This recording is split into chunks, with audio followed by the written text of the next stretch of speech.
How are you doing? I hope you're having a great day. In today's video, we are going to be talking about where the kitchen nightmare restaurants are now from season 1.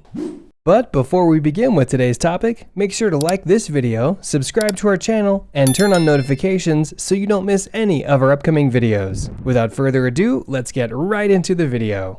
As many of you know, being a famous program doesn't mean that you are going to completely succeed after being in it.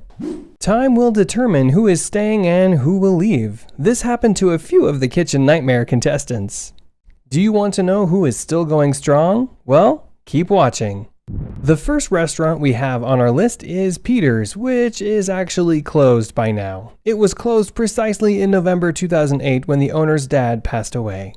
We are guessing that they just couldn't handle it. Condolences to them. It means that some unfortunate event can get you into the bottom of your career and it's going to be difficult to get out of it. We certainly understand that. This poor guy couldn't think about himself and his restaurant when he had such a great tragedy. The second restaurant we have on our list is Dylan's, also known as Purnima. It is also unfortunately closed. They closed it in 2009, and what is more, Martin tried to sue Gordon for $3 million and to stop the show from being aired, but the request was canceled since it was stupid. Martin just had no reason to do that. Gordon just was trying to help out. The next Mixing Bowl is closed too. They closed it in January 2009. The restaurant had closed briefly before the filming of the show, but reopened for filming. It just shows that they wouldn't last long with the show or without it. We don't know why they were in the show in the first place, since it was so obvious that they were going to fail. Seascape, the star of episode 4, is also closed. They closed in August 2017, just 5 months after the episode was filmed and after reverting to their old menu.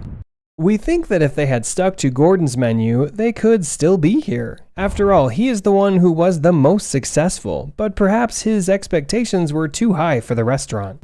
The Old Stone Mill is the one that is still open. The restaurant was sold to the new owners in 2009, and Dean opened an Italian restaurant that closed in 2015.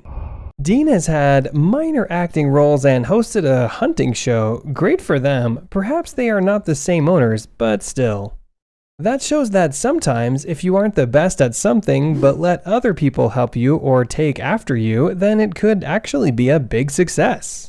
Sebastian's restaurant is unfortunately closed. They closed in January 2008 after the family moved back to Boston.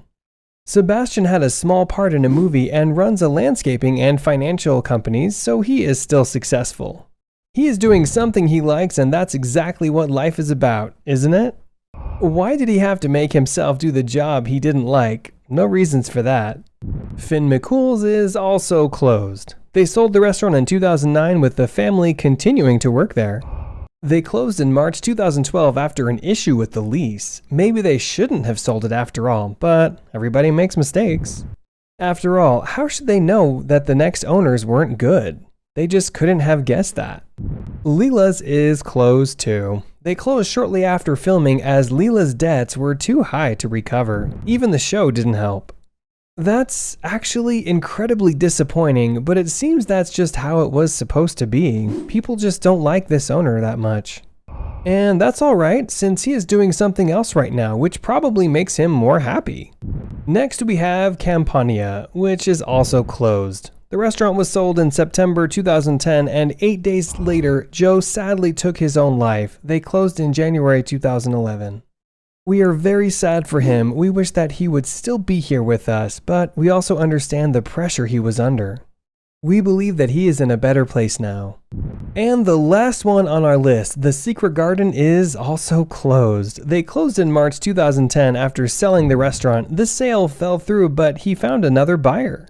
He had abandoned Gordon's changes quickly after filming, the very stupid decision we think.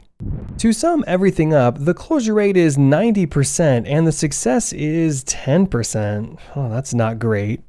It's not a lot and it's definitely worse than it could be, but at least one is still open and we think that it's better than nothing. Others just couldn't handle the pressure. That is all we have for you guys today. Thank you guys for watching. If you guys enjoyed the video, then be sure to drop a like, subscribe to the channel if you haven't already for more content like this and much more. We will see you guys next time. Take care until then. Goodbye, everyone.